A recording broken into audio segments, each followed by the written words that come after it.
El dormir es una necesidad biológica fundamental, estoy de acuerdo. Todos tenemos que dormir. Lo hagas como lo hagas, tu cuerpo te lo va a pedir. Pero el cómo duermas y en qué calidad es igual que con la alimentación.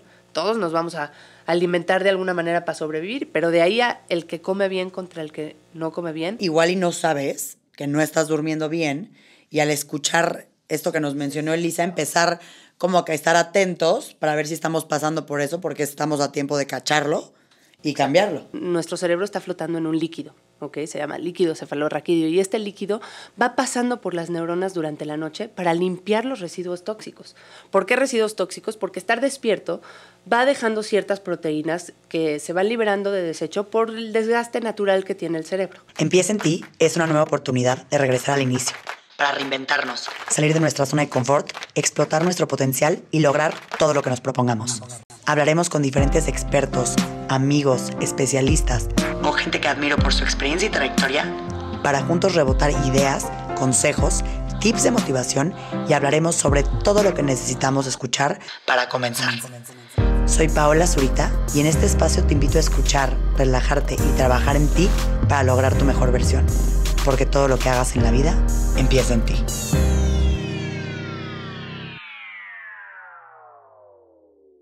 Bienvenidos a Empieza en ti, un nuevo lunes, una nueva semana para tener a una invitada súper especial.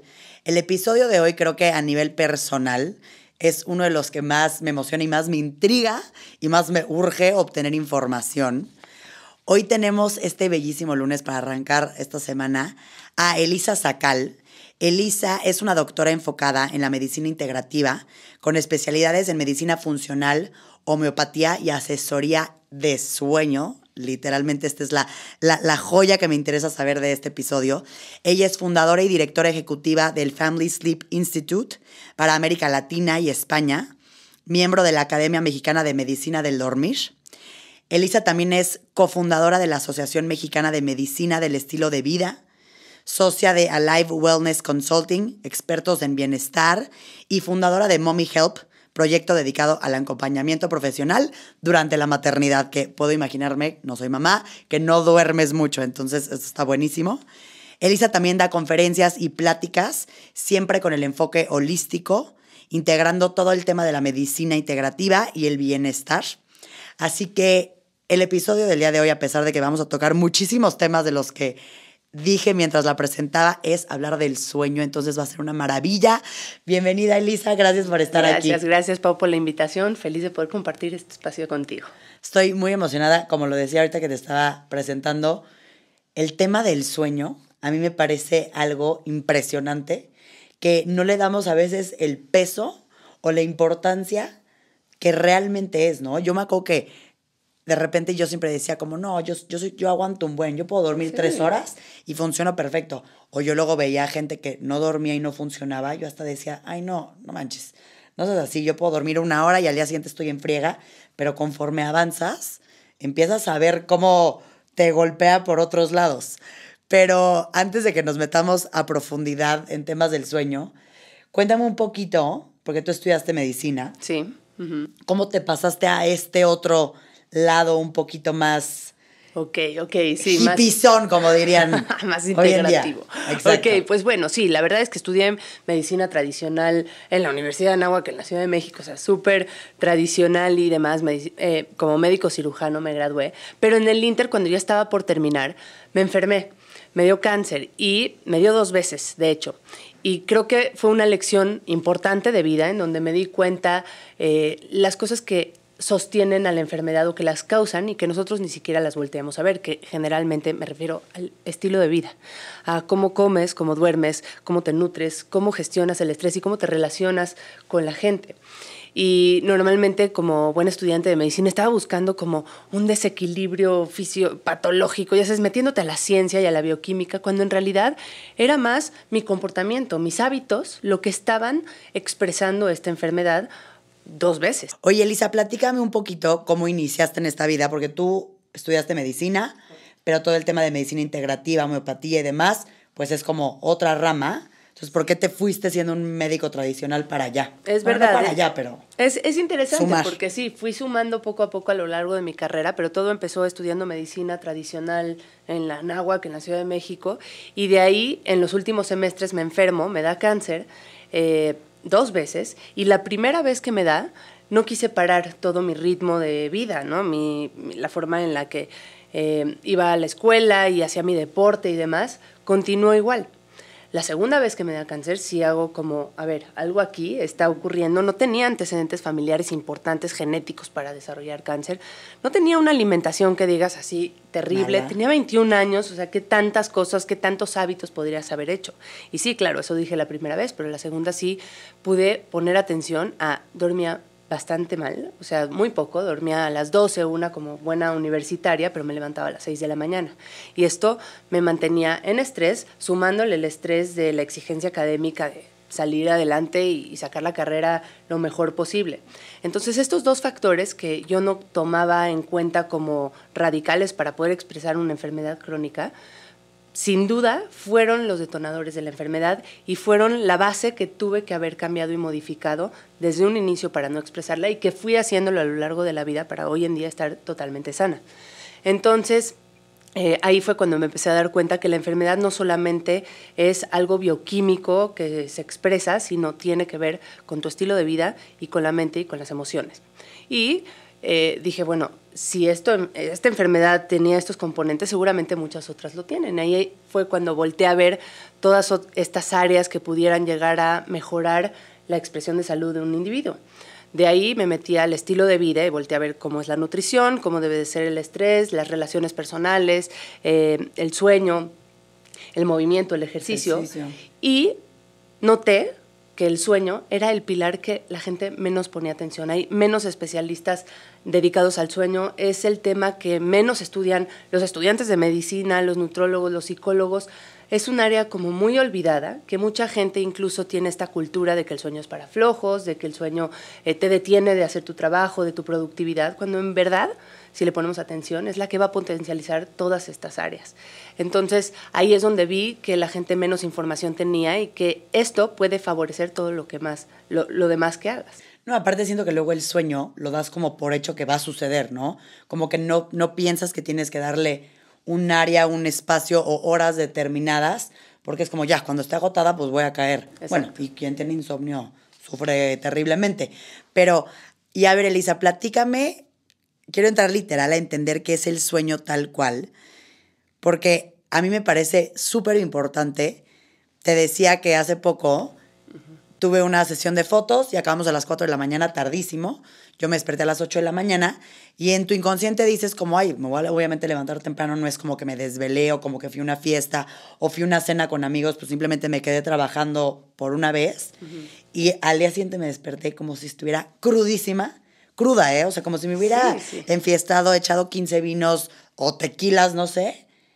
Y dije, no lo puedo creer. Lo platico mucho con mis pacientes porque muchas veces la gente que, no sé, tiene una boda y se desvela y se acuesta tardísimo, te acuestas y tienes palpitaciones, inquietud, pesadillas, terrible, te levantas al otro día todo deshidratado y todo el mundo le echa la culpa al alcohol cuando yo creo que es más tóxico el dormir tan poquito para tu cuerpo y tiene efectos inmediatos y a largo plazo. ¿No? La gente normalmente le echa la culpa a una mala noche de sueño para sentirse mal al otro día y a lo mejor enfermarse de gripa, pero no se da cuenta que todas las enfermedades crónicas tienen un componente muy importante que si no duermes no se van a poder controlar.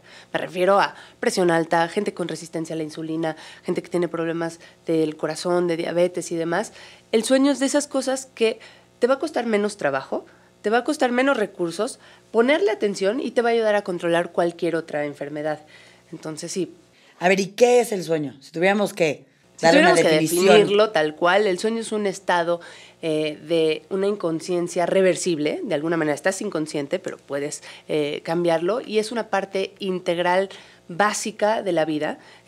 Se dice cerca del 36% de la vida de una persona. Para un adulto promedio de 40 años significa que puede pasar 12 años durmiendo. Entonces, imagínate, si llevamos durmiendo lo mismo que dormían nuestros ancestros y la gente hace tanto tiempo, quiere decir que tiene una función muy importante. ¿Por qué los seres humanos no hemos evolucionado para dormir menos si lo viéramos como una pérdida de tiempo? Si no tuviera una función vital en cuerpo y en cerebro, ya se hubiera ido acortando poco a poco. Lo que sí es que en la cultura lo hemos acortado porque nos dio la gana, porque... No, y hasta pasa lo que tú dices, como que hasta te sientes, te digo que yo en algún momento de mi vida yo era de que, no manches, eres un ridículo que dormiste 4 horas y no estás pudiendo funcionar. Yo dormí 3 y estoy en friega, ¿no? ¿Cómo porque lo a empiezas corto a ver plazo lo como... haces. Sí. Ajá, o sea, tu cuerpo tiene muchos mecanismos que si dormiste menos, los va a echar a andar para sobrevivir y sacar adelante lo que tengas que hacer. Pero a largo plazo, esto sí va a tener consecuencias. Además de que tu desempeño, aunque no lo notes, sin duda no va a ser lo mismo que habiendo descansado bien, porque tiene muchas funciones que ahorita podemos platicar. Y bueno, hay varias teorías de por qué dormimos, ¿no? Porque te digo, esto lo han tratado de estudiar muchos años y lleva relativamente poco lo que sabemos del sueño. Es un enigma todavía. ¿Y qué sucede en el sueño? Esas horas, las que cada quien duerma. Ajá. Que te vas a me encantó como le dijiste, inconsciente consciente o inconsciente reversible. Reversible, perdón, ajá. Inconsciente reversible. ¿Qué sucede ahí, real, ahora sí como médico? Ok. Tal cual. Casi que te puedo decir que no sucede porque todos los sistemas en el cuerpo, todos los tejidos se benefician de alguna manera del sueño. Actúa a todos los niveles. Podríamos dividirlo en mente, pensamientos, emociones y cuerpo. Y a nivel mente, se sabe que las neuronas se encogen, nuestro cerebro está flotando en un líquido, ¿ok? Se llama líquido cefalorraquídeo, y este líquido va pasando por las neuronas durante la noche para limpiar los residuos tóxicos. ¿Por qué residuos tóxicos? Porque estar despierto va dejando ciertas proteínas que se van liberando de desecho por el desgaste natural que tiene el cerebro, pero se tienen que limpiar. Y se limpian en la noche, 60% es más efectivo 60% en la noche. Y si no lo haces, si no duermes bien, hay bastantes asociaciones con enfermedades neurodegenerativas como Alzheimer, como Parkinson, como demencia, porque se van acumulando esas proteínas que no limpiaste. Y eso es solo uno de los efectos. A nivel emocional, se dice que dormir es como terapia, ¿no? Terapia para poder editar todas las emociones que viviste en el día y decidir qué se queda, qué se va, y hasta como reflexionarlo y reinterpretar. Por eso el consúltalo con la almohada no podría ser más verdad. Y a nivel corporal, bueno, o sea, ¿qué te puedo decir? Desde el sistema cardiovascular, en donde cuando dormimos la presión arterial baja, tiene que bajar. De hecho, si no baja, es uno de los factores que predicen que vas a tener hipertensión a largo plazo. A nivel glucosa, cuando comemos, nosotros tenemos picos de glucosa, se va elevando la glucosa y es natural para poder tener energía suficiente para el día. Pero en la noche nosotros tenemos que mantener una glucosa baja y controlada, y si no dormimos bien, hay ciertas hormonas que se liberan que hacen que la glucosa no baje.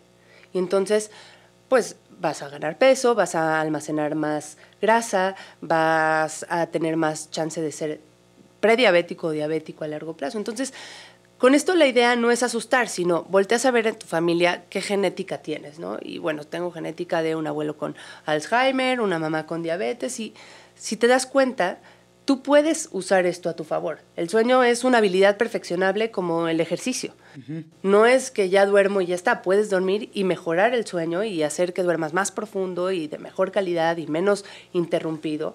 Que justo ahorita que dijiste eso de calidad, ¿qué es mejor? ¿Dormir más horas? Uh-huh. A lo mejor medio despertándote en la noche. Como mamás. O como mamás, uh-huh, que crees que estás durmiendo más, o que sea menor cantidad, pero de mayor calidad. Ok, tanto cantidad como calidad tienen una importancia, sí, relevante. En cantidad sí te puedo decir que hay un mínimo, 7 horas. Si ya entre 7 y 9 y tú me dices, ¿prefieres dormir 7 horas continuas o 9 horas con despertares? Sí prefiero que sean 7 horas continuas, porque la continuidad va a permitir que tengas suficiente profundidad en el sueño. Porque tienes que tener distintas etapas que ahorita podemos platicar, pero todas esas etapas tienen que estar en proporción adecuadas para poder estar restaurado y sacar los beneficios que tiene el sueño. Entonces, sí, te diría que en cantidad no menos de 7. Y aquellas personas que te dicen que duermen 11 o 12 horas, uh-huh, a menos que sean adolescentes, embarazadas o estén enfermos, en realidad te está hablando de que tienen una mala calidad de sueño y por eso tienen que dormir más. Más, ok. Muchas veces me preguntan qué pasa cuando pones el despertador y le estás poniendo posponer y posponer y posponer, sí, ajá, el snooze. Lo que ocurre es que ese sueño que estás recibiendo está tan interrumpido que ya es como un sueño chatarra. No va a ser, uh-huh, un sueño de calidad, no conviene, y lo mejor que puedes hacer es despertarte, echar a andar ese día y al otro día acostarte temprano si no está siendo suficiente. Sí, o ese mismo día estar un poco más cansado y ya te duermes más rápido. Exacto. Y dime algo, porque ahorita que dices el número de horas, yo sí me acuerdo que yo, no sé, a los 15, 16 por ahí, te lo juro que yo sí me podía despertar, o sea, podría dormir 11, 12 horas. Y conforme creces, siento que se te va Se quitando. van reduciendo. Sí, es verdad. ¿Eso por qué es? Porque normalmente los adolescentes tienen su fase de sueño retardada. Su naturaleza les pide dormirse más tarde y despertar más tarde. No es que necesiten más horas, sino que necesitan entre 8 y 10. O sea, sí, una horita más que los adultos. Y además, más tarde. Su naturaleza es de tal vez 11 o 12 a 8 de la mañana. Y como no lo hacen porque tienes que entrar a la escuela o vas a la prepa o lo que sea, se va reduciendo la cantidad de horas y llega un punto en el que el fin de semana te dejas ir y tratas de contrarrestar todos estos efectos de cansancio y dormir de más.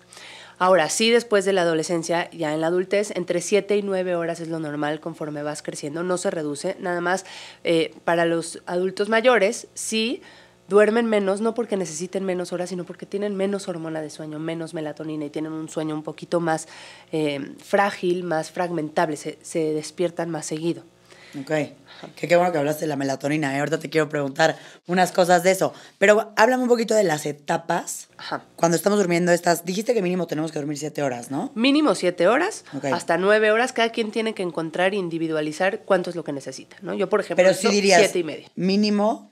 Mínimo 7. 7. Menos de 7 te estás haciendo a la idea, no le estás dando el valor que merece el sueño y vas a tener alguna consecuencia. A lo mejor no a corto plazo, que sí, las personas que duermen poquito pueden notarlo porque les cuesta más trabajo tomar decisiones, sus tiempos de reacción son más lentos, su creatividad está disminuida y claro, si el cuerpo ha recibido menos horas de sueño, lo toma como una señal de alarma, de amenaza a su seguridad. ¿Sí? Porque no sabe por qué lo hiciste, no sabe si es porque te quedaste viendo una película o te forzaste. El cuerpo recibió la instrucción de duerme menos. ¿Y este número de 7 horas, cómo se llega a él? O sea, ¿por qué son las 7? Bueno, se hizo un consenso para saber debajo de cuántas horas ya había efectos negativos y era abajo de 7. Okay. Ajá. Pero para muchas personas, te digo que, por ejemplo, personas que hacen ejercicio intenso probablemente necesitan más. La forma en la que sabes es cómo te sientes al otro día, uh-huh. ¿No? Si tienes suficiente energía, si... Y si haces de más, no si haces de más, si duermes de más puede ser igual de perjudicial. Te está diciendo, si duermes más de 9 horas, te está diciendo que el tiempo que duermes no es la calidad suficiente. Entonces, okay. Algunos de los datos que podemos tener para saber si estás durmiendo suficiente o no es cómo te levantas en la mañana. ¿Tienes suficiente energía? ¿Tienes claridad de mente? ¿Cuánto tiempo te toma echar a andar tu día? Y la siguiente, ¿necesitas café para hacerlo o lo tomas por gusto? Y otro punto importante que pueden valorar es, ¿te quedas dormido en circunstancias en las que no debieras hacerlo? No sé, eres el típico que cuando va de copiloto en el coche se queda dormido. Ajá. Porque si sí, probablemente tu sueño no está siendo de buena calidad, te quedas dormido leyendo un libro, viendo una película, entonces tienes que aguantar con suficiente energía. Por eso sí es un poco individualizable ese número que les di. Sí. Y sobre todo, esas horas de sueño que tienes tendrían que ser de sueño profundo, continuo, sin despertares, sin luces prendidas, en buena temperatura, porque si no, la calidad es la que se va a ver afectada. ¿Cuáles son las etapas del sueño? Okay, cuando tú estás ahí dormidito, reponiendo todo. Porque, ¿sabes? Hasta hace pocos años, en la ciencia, lo que ocurre hace menos de 20 años es muy nuevo.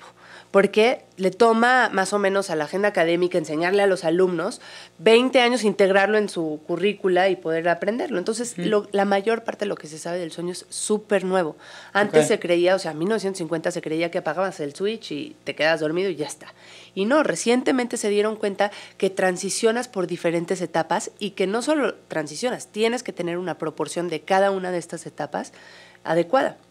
Como que ciertos tiempos en cada una, exactamente, ¿no? Es tiempo, lo puedes ver en duración o en proporción, pero básicamente son dos. Tenemos el sueño profundo, uh-huh. que también se llama sueño no REM o sin movimientos oculares rápidos, y tenemos el sueño REM, que es el sueño de los sueños. Es conocido porque es la etapa en donde tenemos el 80% de los sueños, tal cual. Entonces, digamos que el sueño profundo nos ayuda a reponer a nivel corporal. El profundo sería cuando el REM. El no REM. El no REM es el profundo. Exacto, el no REM es el profundo y el otro le vamos a llamar REM. Okay. El profundo es el que nos ayuda a reponer a restaurar a nivel corporal, hormonas, ¿sí? Tejidos, células, algo más cuerpo.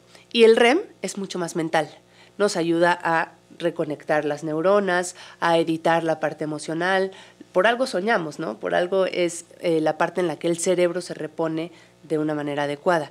Entonces, ese no REM... Y es chistoso, perdón que te interrumpa, porque se repone, pero también a la vez supongo que está un poco activo. Claro. Porque si estás... Sabes que también se llama, qué chistoso que lo dices, pero también se llama sueño paradójico.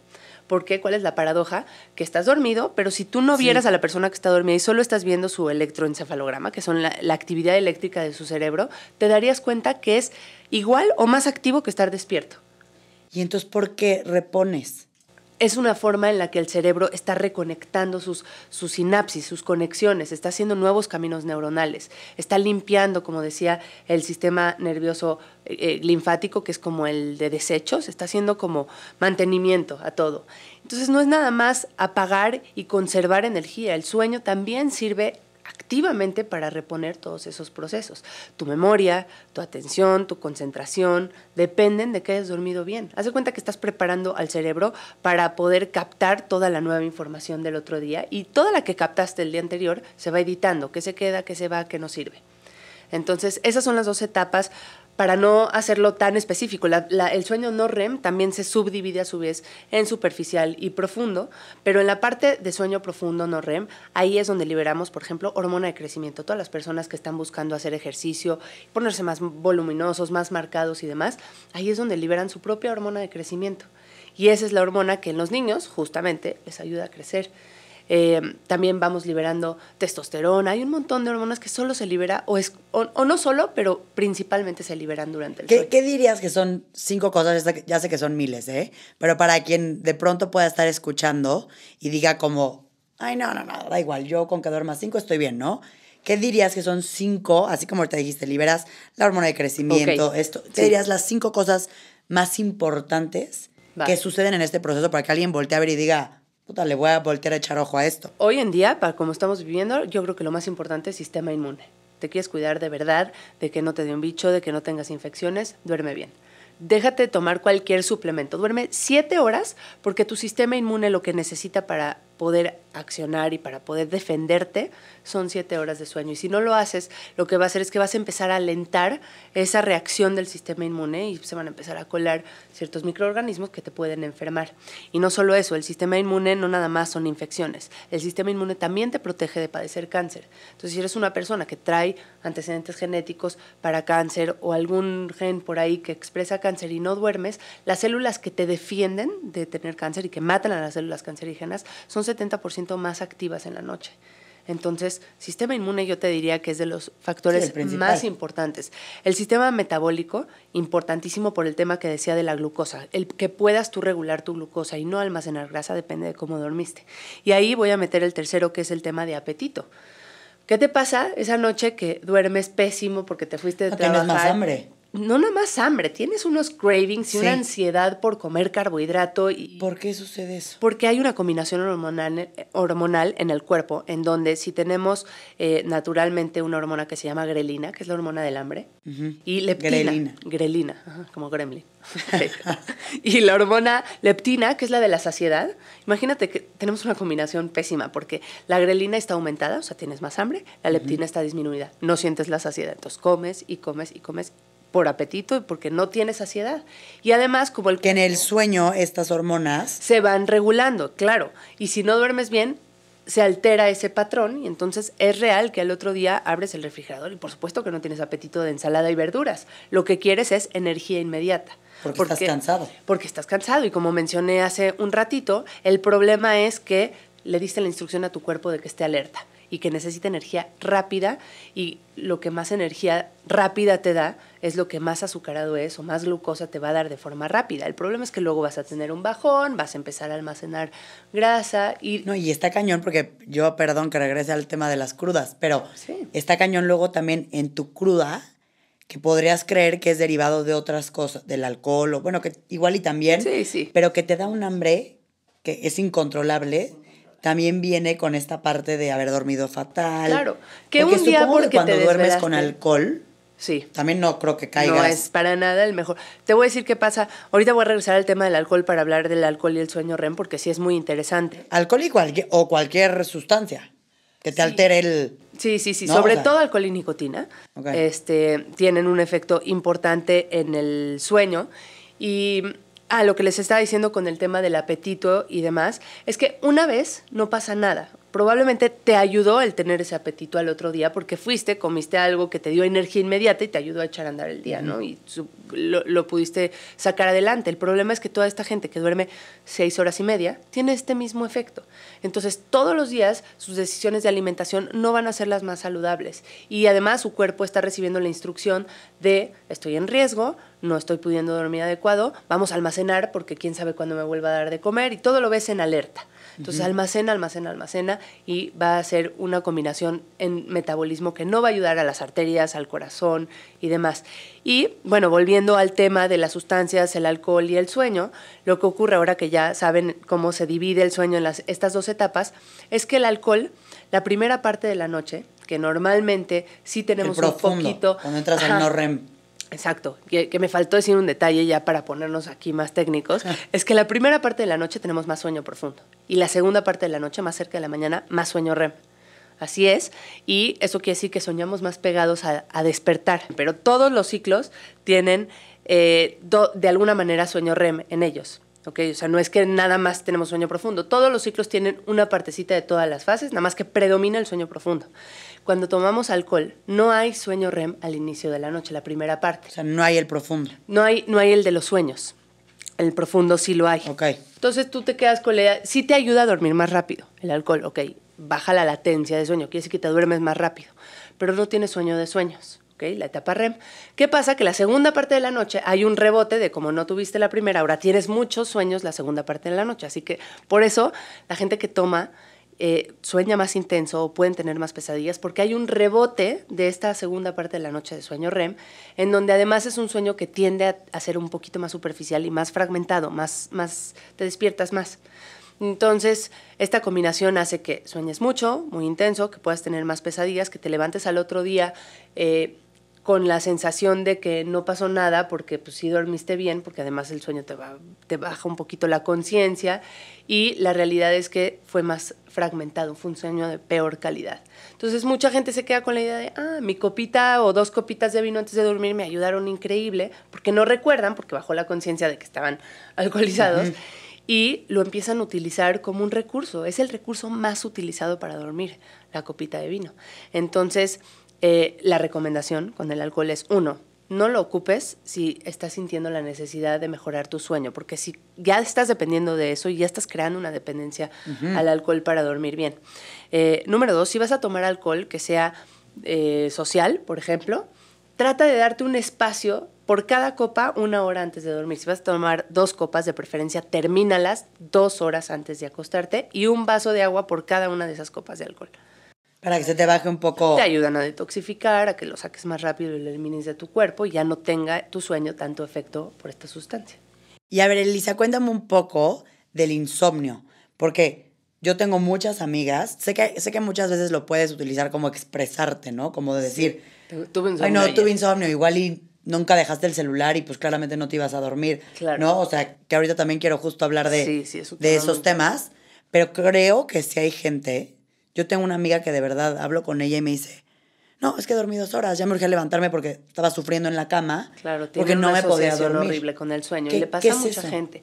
Mucha gente va cayendo la noche y empiezan a tener ansiedad de ya va a llegar la hora de dormir y no puedo y me cuesta trabajo y entonces empiezan a elevar una sustancia que se llama cortisol, que es la hormona del estrés, y empiezan a asociar la cama y el dormir con momento desagradable y entonces empiezan a hacer un círculo vicioso de entre más angustia, menos duermo. Pero tuvo que haber empezado de algo, porque eso se les generó por algo. Sí, generalmente tiene que ver con mira, el insomnio puede ser agudo, puede ser esta gente que tiene nada más una etapa breve o puede ser ya crónico en donde se presenta por mucho tiempo, muchas veces en el año y hay muchas causas. Una de las causas fuertes es la gente que padece trastorno de ansiedad o de depresión, generalmente se asocia a un problema importante de sueño.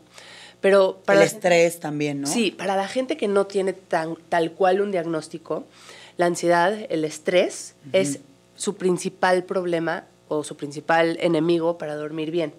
Porque tenemos un sistema que se llama sistema nervioso autónomo, ¿ok? Y ese se dedica a todas las funciones en las que no tienes que pensar, que pasan de forma automática en tu cuerpo. Y tiene dos corrientes. Imagínate la corriente que se tendría que activar si yo te digo, Pau, allá atrás hay un ladrón. ¿Qué está pasando? Todo tu sistema de alarma y de alerta se prenden y entonces tienes que huir o tienes que luchar o tienes que llamar a la policía o tienes que hacer eso. Y todo eso genera ciertos recursos agudos que te permiten sacar adelante la situación y están bien en nuestro cuerpo, no es que están mal. El problema es cuando yo te digo, Pau, no es cierto, no hay nadie ahí atrás. Ya te quedaste con el sistema prendido. Y apagarlo toma mucho más recursos y más tiempo de lo que cuesta prenderlo. Y ese otro sistema se llama parasimpático. Uno se llama simpático, el de alerta, el de lucha o huida. Y el otro se llama parasimpático, que es el de el descanso, la digestión, la creatividad, ¿sí? Y todo ese sistema parasimpático, cuando nosotros hemos tenido una etapa de mucho estrés seguido, o de un estrés muy agudo, muy intenso, imagínate una pérdida, un divorcio, un choque o algo realmente que te desbalancea este sistema nervioso autónomo, se prende el sistema simpático. Y este sistema lo que va a hacer es que va a costarte mucho trabajo rebalancear para el otro lado, te va a tomar muchos recursos y demás. Tu estilo de vida tendría que estar muy alineado para poder reequilibrar. Para toda esta gente, hace cuenta que se fue acumulando una bolsita de piedritas de estrés, se rebasó.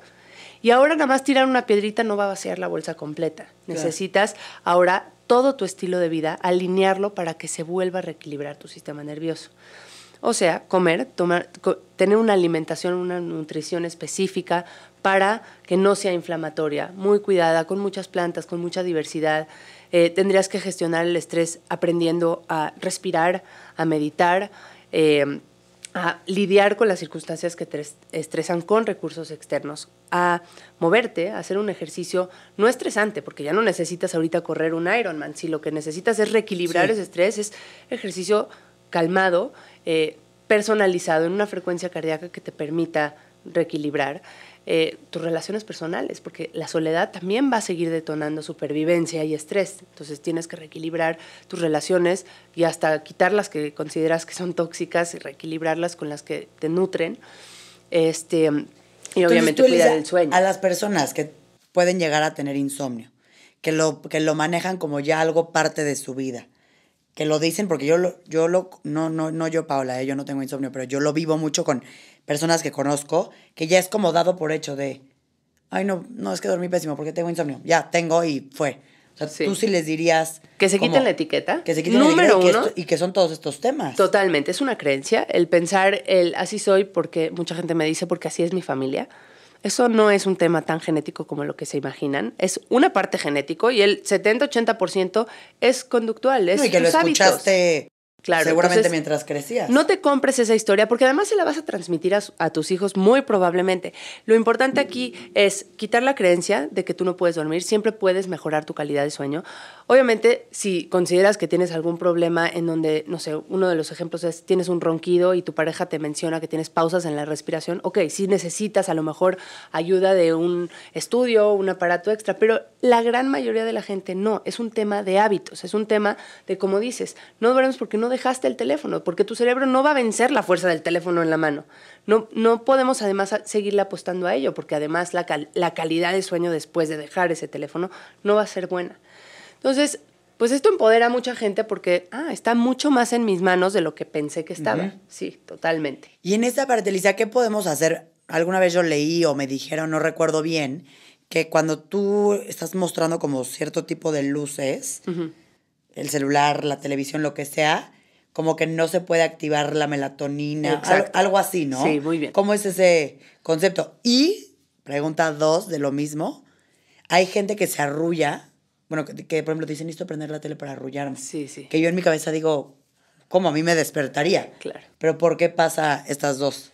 Yo creo que es gente que no puede apagar su pensamiento, que lo que les cuesta trabajo es dejar de pensar en cosas que los estimulan en el trabajo, en las preocupaciones, y la tele de alguna manera los enfoca a dejar esos pensamientos. El problema es que el ser humano está diseñado para estar despierto en el día y producir hormonas de actividad cuando sale el sol y cuando se mete el sol y recibe ese estímulo luminoso, ir calmando, ir produciendo melatonina, que es la hormona del sueño.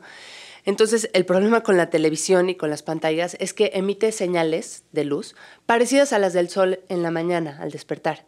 Entonces, tu cerebro lo confunde totalmente. No distingue si esa luz viene del amanecer o viene del celular. Y lo que hace es activar. Sube el cortisol, baja la melatonina y mantiene el efecto 2 horas. No crees que nada más lo apagas y ya está. Mantiene su efecto supresor de hormona de sueño un buen rato. Entonces, a pesar de que conductualmente, ok, los pensamientos se están yendo, hormonalmente no te va a ayudar nada a dormir. Y además, algo curioso es que aunque tú cierres los ojos y sea tu esposo el que está viendo la tele y tú no, también te está afectando a ti, porque los párpados pues, dejan pasar cierta cantidad de luz y el cerebro se activa con esa cantidad. Lo mismo le digo a las mamás que traen el teléfono en la noche cuando están lactando a sus bebés antes de irse a dormir ellas, por ejemplo, o en la madrugada que fueron y que están usando el teléfono. No solo están afectando su cantidad y calidad de sueño, sino la de sus bebés porque están expuestos a esta misma luz. Y además algo curioso es que la mamá va a bajar su cantidad de melatonina hasta en la leche materna, porque esa es la forma en la que le está pasando la melatonina al bebé para que sepa cuándo es momento de dormir. Entonces sí es algo súper relevante. Tenemos que aprender a vivir sin pantallas antes de dormir y a usar el hábito que, para mi gusto... ¿Cuánto tiempo antes dirías, déjalas? Así, ideal, 90 minutos. 90 minutos. Y hora y media. Sé y estoy consciente, porque a mí también me cuesta trabajo, que es el hábito más difícil de romper. Y yo les diría, bueno, empiecen por 10 minutos. Bloqueemos el uso del teléfono y no lo vuelvas a tocar 10 minutos antes de dormirte y 10 minutos al levantarte, porque también afecta el usarlo. Y supongo que también, aparte, independientemente de la luz que emita la pantalla, no sé, si estás en Instagram, estás en TikTok, lo que sea, también te ha de despertar toda de entrada, otra porque parte. Tú no controlas lo que va a salir ahí. Exacto, y de es una pronto, sorpresa. claro, ves una mala noticia o es incontrolable. Por eso siempre trato de fomentar también el hábito en la mañana de no agarrar el teléfono, porque si empiezas con el teléfono, la gran mayoría de la gente agarra el teléfono, revisa WhatsApp, revisa su correo. ¿Y qué tal que en ese WhatsApp estás empezando a ver contenidos de trabajo que empiezan a angustiar y estresar? Así empezaste el día. Y ese ritmo no lo pusiste tú, lo puso... pues sí, alguien más. Alguien más. Entonces, si quieres empezar a ser dueño de tus mañanas y de tus noches, separa un poquito lo que no es controlable de cómo empiezas tu ritmo y cómo terminas el ritmo de la noche. Entonces... a mí alguna vez alguien me dijo como cuando trato de dejar el celular en las mañanas, que antes lo hacía más, ahorita regresé a ese mal hábito, pero me decía, tú tienes que determinar cómo inicias tus mañanas, no que te lo determine alguien más. O sea, me dijo, no le des el poder a alguien de cómo abriste tu celular. ¿De qué humor? Hasta ni siquiera un WhatsApp. O sea, imagínate que abriste Instagram y viste a una niña de viaje y ya estás de que sí, te dio... yo ya yendo a trabajar y ella, ¿no? Como que... Sí. No es solo el contenido de tus pensamientos. No es solo tu jefe mandándote el mail diciendo necesito verte a primera hora porque hubo un problema. No solo es el contenido de tus pensamientos, sino qué emociones detona el estar viendo la vida de todo el mundo, que además vemos solamente lo que quieren mostrar. Y eso automáticamente ya no te permite tú diseñar o decidir lo que va a pasar en el día y cómo te vas a sentir. Entonces, si lo puedes cambiar por una rutina matutina de empieza el día con tomar un vaso de agua, porque te deshidrataste en la noche porque no tomaste agua, simplemente, con algo de agradecimientos, porque está demostrado que la gente que hace agradecimiento va formulando una química en su cuerpo que favorece que las cosas empiecen a salir bien. Y a lo mejor exponerte a la luz solar, porque se nos está olvidando que somos seres humanos y tenemos que estar expuestos a la luz del sol y pasamos a veces días completos en donde te despertaste, te metiste al coche, lentes oscuros, llegaste a la oficina lejos de la ventana y ¿a qué hora estuviste cerca del sol? Y eso es justamente lo que va a permitir que tú produzcas toda la química necesaria para dormir bien, es cómo te expusiste al sol en la mañana. Necesitamos unos mínimo 20 minutos. Sí, porque aparte que no sea luz artificial. Totalmente. ¿no? Que estés prendiendo la luz del depa o de la oficina. No va a ser suficiente en luminosidad. Es más, ni siquiera sería suficiente la luminosidad que recibes estando adentro de una casa, cerca de la ventana con el sol. ¿A que sí? Estando directo. Esa es la luminosidad que tu retina y tu cerebro necesitan para decir tienes que producir melatonina, aunque la vas a liberar en la noche, pero la vas a sintetizar, la vas a producir en la mañana. Entonces es un hábito que... Y hablando, Elisa, del tema de la luz, sé que esto no tiene que ver con el sueño, pero seguro vas a saber.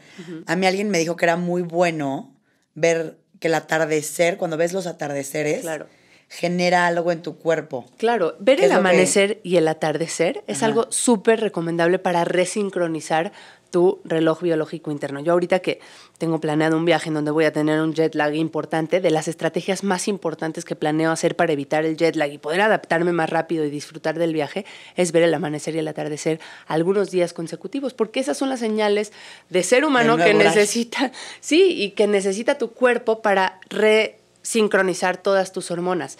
El ver el atardecer por el ángulo en el que tiene el sol cuando se está metiendo y el tipo de luz que está recibiendo, que es una luz de ondas mucho más largas, que piensa cómo es el color del atardecer, a diferencia del amanecer. El amanecer es azul, ¿no? La luz es azul y esa es la luz que te va a impedir dormir porque no quieres dormir a esa hora, quieres bloquear la melatonina, la misma luz de las pantallas. ¿Cuál es la luz del atardecer? Es una luz mucho más naranja, mucho más roja, en donde su longitud de onda es más larga y es más roja, y esa sí favorece la producción de melatonina, la que va a hacer que más tarde te logres ir a dormir. Hace poco, menos de 200 años en la historia del ser humano, pues es poquito, que no teníamos la luz artificial. La única luz disponible después de que se metía el sol era la del fuego. Y el fuego tiene un tipo de luz mucho más cálida, mucho más naranja, rojiza. Claro, te favorece la liberación de melatonina. Por eso se inventaron todos estos filtros que ahora tenemos en el teléfono, los lentes. No sé si has visto los lentes bloqueadores de luz azul, que son unos lentes rojos que de pronto me verás usando ahí en Instagram. Porque esos filtros de alguna manera engañan al cerebro haciéndole creer que no hay luz azul, no hay luz activadora y te puede permitir dormirte un poquito más rápido. Como que irte relajando. Claro. Y ahorita, Elisa, que estabas hablando de la melatonina, ves que hay un buen de pastillitas hoy en día, gomitas, pastillas, que literal tragadas, o hasta vienen en líquido. Sí. ¿Qué opinas de esas es un pastillas? tema muy controversial. La verdad. Te voy a decir, la melatonina es una hormona. Es una ¿Esa hormona la tenemos nosotros? que produce tu propio cerebro en su glándula pineal. Cuando ves al sol meterse, el ángulo baja y entonces tu cerebro recibe la señal perfecta de tienes que empezar a liberarla porque en un ratito ya viene la hora de dormir.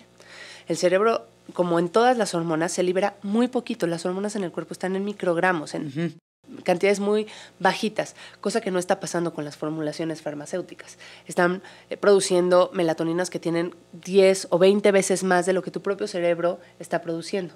Y no es porque vas a tener una sobredosis, pero tampoco son las señales que necesita tu cuerpo. Necesita señales sutiles, mínimas, y de pronto le das una bomba.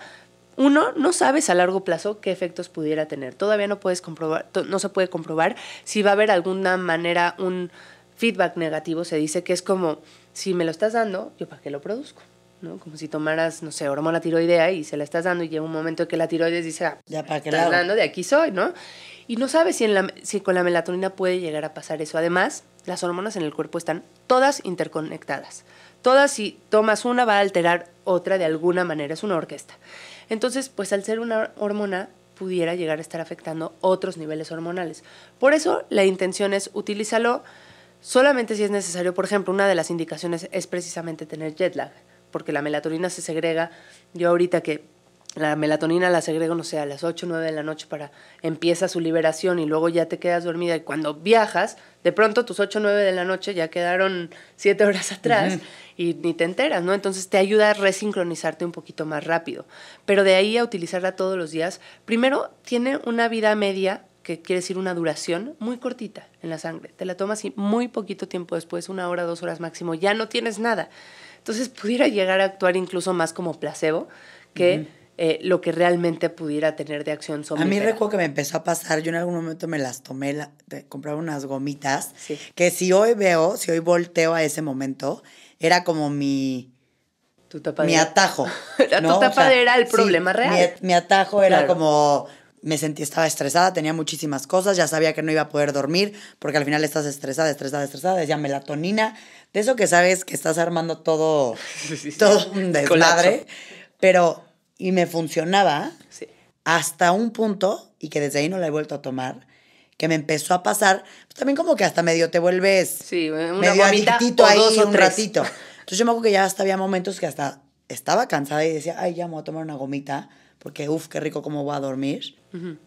Y me empezó a pasar que me salió al revés. Sí, puede ya pasar. No me podía dormir. O te da el efecto contrario. Sí, puede llegar a... Yo recuerdo que, hasta te lo juro que Alejandro, mi novio y yo, bueno, mi esposo y yo, decíamos, de que lo platicamos y decíamos, te lo juro que no sé si estoy loca, pero siento que la melatonina ayer hizo que durmiera fatal o que al revés, no me pudiera dormir. Sí pudiera llegar a hacer eso.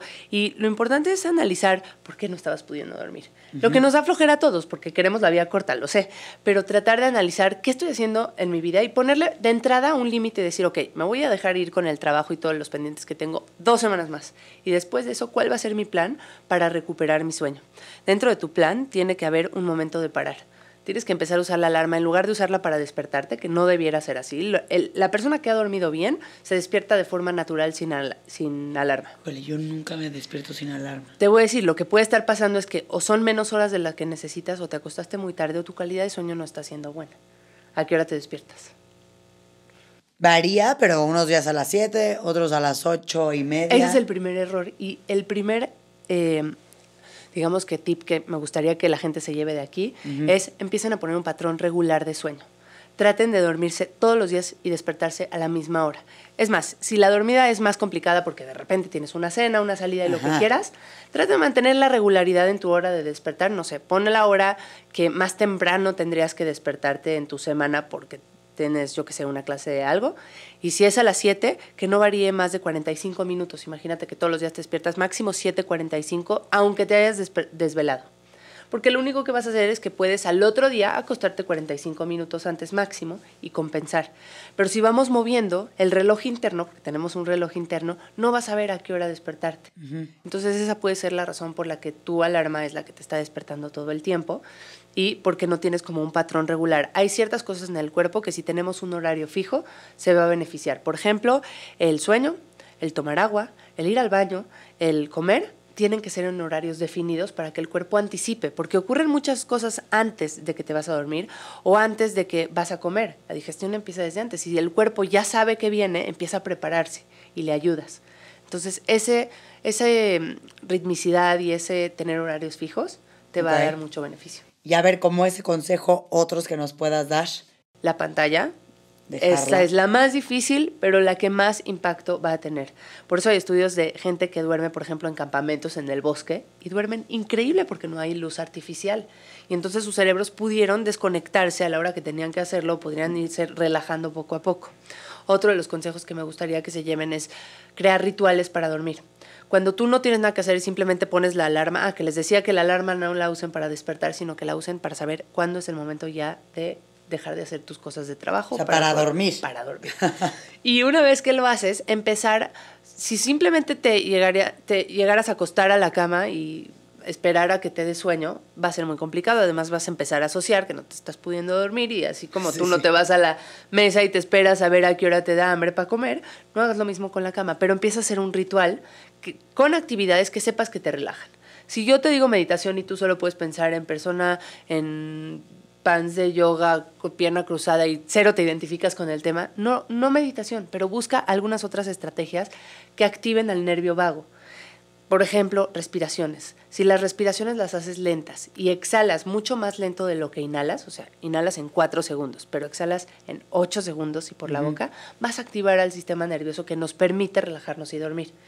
Y como esas, hay personas que se conectan más con la lectura, solo sí, ni iPad, ni Kindle, ni ninguna tableta iluminada detrás. Libro a la antigüita, con luz un poco más bajita que toda la luz intensa de tu cuarto, sino tal vez una lámpara de lectura, eso sí te va a permitir ir relajando. Hay gente que teje, hay gente que escribe. Encontrar cuál es tu canal de relajación. Si es la tele, quitarla. Si es la tele, no tengo cómo ayudarte. Podrías llegar a ponerte unos lentes bloqueadores, los lentes de filtro rojo, pero otra vez, el tema del contenido está ahí todo el tiempo. Entonces, creo que no nos pasa nada si aprendemos a vivir como nuestra naturaleza nos lo pide, en lugar de hackear la naturaleza y decir, no, con lentes porque a mí no. No, si eso nos pide, tratemos de hacerlo así, y vamos desconectando para poderte conectar con el proceso de sueño. Otra de las recomendaciones que me gustaría dejar es no asocien nada en su cama más que dormir o tener sexo. Esas son las 2 actividades legales que podríamos llegar a hacer ahí, porque si eres de los que agarra la compu y estás en la laptop ahí, o mandando mensajes, o comiendo, o viendo la tele, el cerebro es muy literal. Y si tú le diste la instrucción de, en este espacio puedes hacer todo lo que mencioné y dormir, a la hora que tengas algún despertar en la madrugada, porque te paraste al baño, porque simplemente te reacomodaste, el cerebro va a decir, a ver, el menú de opciones de qué se puede hacer en la cama. Es todo esto. Sí. Exacto. Y mucha gente que se para y entonces está dándole a la cabeza y pensando en todo lo que tiene que ser el otro día, porque no tiene asociado que es momento solamente de dormir. ¿Y crees, Elisa, que todo esto es bueno practicarlo desde, bueno, nosotros ya no, pero a lo que voy, si hay papás, mamás o lo que sea, que se haga un hábito de esta manera para los niños? Sí, yo pienso que los hábitos se tienen que ir educando desde que eres mamá, primero contigo misma, porque si no pones el ejemplo y eres la típica que acuesta a sus hijos y empiezas a hacer todo, ya sabes, a punto de dormir, pero sacas todos tus pendientes porque te dio un rush de cortisol y estás súper activa y estás evitando ver que lo que quieres es no acostarte porque odias dormir, porque yo qué sé, te da miedo la oscuridad o porque te ha costado trabajo por una época, entonces lo tienes mal asociado, lo vas a transmitir a tus hijos y lo van a saber. Entonces, primero ponerle atención a tu propio sueño, a ver cómo lo puedes mejorar, cómo puedes mejorar tu relación con el sueño y después con tus hijos, entre más pequeños, mejor. El dormir es una necesidad biológica fundamental, estoy de acuerdo. Todos tenemos que dormir. Lo hagas como lo hagas, tu cuerpo te lo va a pedir. Pero el cómo duermas y en qué calidad es igual que con la alimentación. Todos nos vamos a alimentar de alguna manera para sobrevivir, pero de ahí a el que come bien contra el que no come bien, Sí, pues va a tener mucho. Y además va a tener muchas consecuencias distintas, ¿no? El que comió bien a lo mejor va a tener mucho más fuerza, va a poder construir más músculo, va a ser mejor en el trabajo, va a tomar más decisiones. Todo esto prende y apaga nuestros genes. Entonces el dormir también, si lo hacemos desde muy chiquitos, si vamos educando que es un hábito que puedo ir moldeando y no simplemente lo dejo dormir cuando sea, como pueda, cuando quiera, sino yo lo voy guiando conforme a sus necesidades, va a ir creciendo con ese buen hábito. En mi experiencia, los niños que duermen muy mal de chiquitos van creciendo con ese asunto y se convierten... Tú pregúntale a cualquier adulto que conozcas que tiene pésimos hábitos de sueño y le preguntas desde cuándo y te dice desde hace mucho, les preguntas a sus mamás y te dicen desde chiquitos. Y fueron creciendo con ese mal hábito, se hicieron adolescentes que necesitaban la tele para dormir, adultos que no soltaban el teléfono, y así, el mal hábito crece contigo. Pero se puede cambiar. Siempre se puede corregir, siempre. Te tomará más tiempo, más disciplina, más trabajo, lo que quieras y conforme vas creciendo, pero siempre se puede corregir. Y por último, Elisa, mencionas el tema del cortisol, que se libera en ciertos momentos, ¿no? Ahorita que dijiste, sí, se emociona y va a liberar cortisol. Exacto. ¿En qué momento se libera esa hormona? ¿Y qué puede suceder si se libera de más? Sí, es una muy buena pregunta. El cortisol es con el estrés igual, sí, ¿no? Totalmente, está relacionado. El cortisol es una hormona que puede, es como es el primo de la adrenalina que se libera un poco más de forma crónica. La adrenalina es como más conocida, ¿no? Si necesitas adrenalina, vas a correr 100 metros, pues necesitas adrenalina para hacerlo, ¿no? Y el cortisol es el que te va a permitir sostenerlo a largo plazo. Entonces, fluctúa a lo largo del día. No es que sea una mala hormona, es súper importante tener niveles bien elevados en la mañana. Más o menos una hora después de despertar es cuando los tienes elevados y se van bajando a lo largo del día, al grado que en la noche quieres tener los niveles más bajitos para poder conciliar el sueño. El problema es que cuando no dormiste, el cuerpo recibe la instrucción de alerta, el cortisol se mantiene un poco elevado y te da como esta sensación como de ansiedad, inquietud, que no está mal para poder hacer tus actividades, pero que en la noche cuando te vas a dormir, si sigues así de inquieto porque el cortisol no se ha bajado del todo, va a costarte mucho trabajo dormir. Y si te duermes, va a mantener tu calidad de sueño superficial, no tan buena. Entonces, a lo mejor para mantener los niveles de cortisol es dormir bien, pero para poder bajar el cortisol para dormir bien existen todas estas técnicas de activación o estimulación del nervio vago que les decía. Si ustedes buscan en internet técnicas de estimulación del nervio vago, vas a encontrar que desde gárgaras, clases de canto, o sea, grounding o earthing, que es estar en contacto continuo con la naturaleza, no sé, quitarte los zapatos todos los días 15 minutos y pisar el pasto puede ser una de esas técnicas. Entonces el chiste es ver cuál de esas podrías meter en tu día y tratar de meter 3, sobre todo una antes de dormir, para poder bajar ese cortisol y que te permita dormir de forma adecuada. Y yo amo que no quiero que acabe este episodio.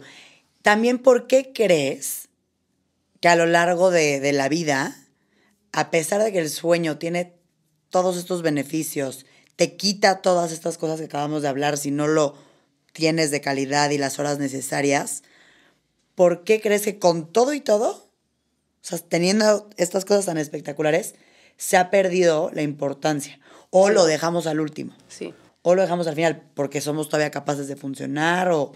Creo que es una mezcla de muchas cosas, entre la cultura, que es como muy productivista, el que más tiempo está ahí sentado, horas nalga, es el que más va a ejecutar. Tenemos muchos frases de gente famosa diciendo, yo solo duermo 5 horas porque el que duerme se lo lleva la corriente. O sea, hay mucho de eso, de gente muy exitosa que la gente admira y entonces empiezan a tomar ese rol de, ok, el que más trabaja es el que menos duerme, el que más horas está despierto. Sí, es una imagen que se ha puesto desde la persona que inventó la luz artificial, Edison. Él decía que dormir era una herencia de los hombres de la caverna y que era un pésimo hábito y entonces que él solo tenía que dormir 4 horas. Más aparte, súmale que sí es verdad que la ciencia del sueño es muy joven y entonces hay poco que todavía se sabe hace poquito tiempo. La gente que está estudiando carreras relacionadas con la salud y el bienestar todavía no tiene tanta información relacionada con el sueño porque apenas se está metiendo como en el currículum de estudio. Entonces, yo creo que es un poco esa parte y se combate quitando las creencias de que tú no duermes bien y entonces mejor dices que el sueño es para flojos, ¿no? Quitando la creencia, reflexionando y midiendo tu sueño, tratando de tomarlo como si fuera esta habilidad que puedes perfeccionar y sacarle mucho jugo. Y sí, justamente pues, esa es la idea, para replantearlo y reflexionar al respecto, para que puedas sacarle lo mejor. No, y al final, todo lo que mencionaste ahorita del tema de las pantallas, poner horarios, tener este hábito, las respiraciones, el hecho de concentrarte, son cosas sencillas, sí, entre comillas. Y que tienes que ir hacer. metiendo como la parte mindful, la parte consciente a todo esto y no fluir, porque el fluir con la tecnología, todo está diseñado para quitarte el sueño. O sea, en algún momento el CEO de Netflix dijo que su peor enemigo era el sueño de la gente porque dejaban de consumir. Entonces, ¿qué hicieron? Tecnologías como el autoplay, en donde estás viendo algo, una serie, y de repente te distraes tantito y estás agarrando el teléfono y se puso play al siguiente capítulo y entonces te picas y lo sigues viendo. Entonces, ese tipo de tecnologías están diseñadas para que tú sigas y sigas y sigas consumiendo a costa de tu sueño. Entonces, no es algo que simplemente debes de fluir. Sí, ya estamos en un punto en donde tenemos que ser conscientes y tenemos que ver de qué manera voy a parar, porque la vida va a seguir absorbiéndote al grado de que sigas consumiendo. No, y porque al final, si logras dormir bien, o bueno, en mi caso, de esas veces que ni siquiera, chance no tienes ni la menor idea que fue porque dormiste bien, pero de esos días que despiertas hasta... De buen humor. De gran humor, con muchísima energía, con ganas, que es derivado de un gran sueño, a diferencia cuando estás modo zombie, claro, como que nada más actuando por respuesta en automática en vez de con ganas. Sí te ayuda a querer mejorar esa parte. Es más, sí que sepan que gran parte de cómo está tu estado de ánimo y tu humor está determinado por cómo dormiste la noche anterior. No, y aparte es horrible luchar contra el cansancio. Horrible. Es de los peores estados que puedes tener, que nada más estás ahí como que tratando de sobrevivir. Uh-huh. Sí, totalmente. Y última, otra más, las siestas. Las siestas en general han mostrado beneficios a nivel cognitivo, a nivel memoria, atención, aprendizaje y todo esto, en personas que no tienen problemas para dormir. Si ya eres una persona que está lidiando con insomnio, despertares y demás, no te conviene la siesta porque te roba presión de sueño, te roba, hace cuenta que apetito de sueño. Para la noche. Para la noche, entonces no conviene. Si no eres esa persona, una siesta alrededor de entre la 1 y las 3 de la tarde, y yo les diría entre 30 minutos y hora y media, porque esa es tanto. Pero nada en el inter. O sea, entre 30 minutos y hora y media no. O menos de 30 minutos o 1 hora y media completa, porque es cuando completas el ciclo de sueño y entonces despiertas de una fase de sueño mucho más superficial. Si te despiertas de una fase de sueño profundo, es esas siestas que te levantas y sientes que estás peor que nunca haber dormido. Entonces, si tú mantienes una siesta cortita, vas a engañar al cerebro haciéndolo creer que hizo el ciclo completo y te despiertas contento, feliz, y si no, hora y media si lo logras. Y si tienes el tiempo. Pero ¿y por qué tendrías la necesidad de tomarte una siesta si dormiste bien? En realidad no es una necesidad. Y lo digo porque yo, por ejemplo, a mí las siestas... ¿No te gustan? Hay gente no me que gustan lo tiene. No me dan ganas. Hay gente que Pero hay sí gente le que sí. benefician. Hay culturas en donde sí se En hace. España en es la España hora la hora de de la la siesta siesta. yo no lo podía creer. Cierran todos los establecimientos de 1 a 3 de la tarde. Y también tiene un poco que ver con, me imagino, con el calor que hace y de pronto tienen un tiempo para salir, descansar. Y bueno, el asunto es que la siesta, si culturalmente está en tu ambiente y lo haces y ves algún beneficio, está perfecto, pero si no, no es una necesidad. No es una necesidad No que es. realmente tenemos para funcionar. No, para nada. Ok, no, pues ya. Es que es impresionante todo, como lo que tú dices, es tan nuevo esto Sí. que no entiendes tanto los beneficios o las consecuencias Claro. de no cumplirlo. Pero bueno, por lo menos estar hablando de estos temas empiezan a generar conversación y a que la gente le ponga más atención. Mil gracias, Elisa, está buenísimo. Aparte siento que podemos empezar con cosas chiquitas para cambiar Exacto, que no te nuestros abrume hábitos. el tema. Escoge uno de los hábitos que mencioné y empiézalo a hacer y a las 3 semanas agrega otro. Y así poco a poco vas construyendo una vida No, y saludable. también igual y no sabes que no estás durmiendo bien y al escuchar esto que nos mencionó Elisa, empezar como que a estar atentos para ver si estamos pasando por eso, porque estamos a tiempo de cacharlo y cambiarlo. Exacto, totalmente. Muchísimas gracias, Elisa. Gracias a todos por escucharnos. Espero que hayan aprendido muchísimo del sueño. Es un tema que para mí me intriga. Podría haberme seguido horas eternas contigo en este episodio y saber lo importante que es y los beneficios que podemos tener de dormir bien y que lo tenemos aparte al alcance de una cama y respetar Exactamente. nuestro alrededor. Exacto, al alcance de todos. Y pues bueno, muchas gracias, Pau, por la ¿Cómo te invitación. podemos encontrar, Elisa, en redes sociales? En redes sociales estoy como @dra.elisasacal. En mi mail, contacto @draelisasacal.com y www.elisasacal.com. Y lo que más dices que trabajas mucho con mamás, ¿no? Trabajo el sueño de adultos, de niños y medicina funcional integrativa. Perfecto, pues ya aquí tenemos, si alguien le tiene insomnio, que de verdad se lo saque de la cabeza y si no, háblenle a Elisa, porque seguramente las va a poder ayudar. Gracias por escucharnos, bonito inicio de semana. Gracias, Elisa. Muchas gracias. Y nos vemos el próximo lunes.